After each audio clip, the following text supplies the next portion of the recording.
Ah, Ano? 5 Magkano? na lang. 5. 5 pesos? Ah. Ah. O sige.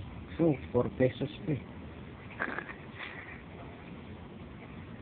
Pakainin mo na. Ano na kayo, Ate? Pakainin mo na. May pagkain na yun. Inain nila yung mga ganun din, no? Gusto na ang taro na.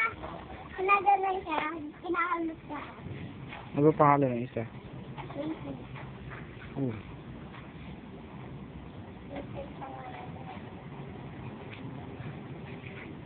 Pagkain.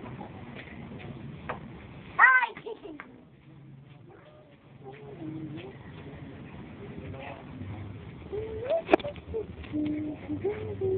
Ay, yun eh. Yun yung aking pinapakain.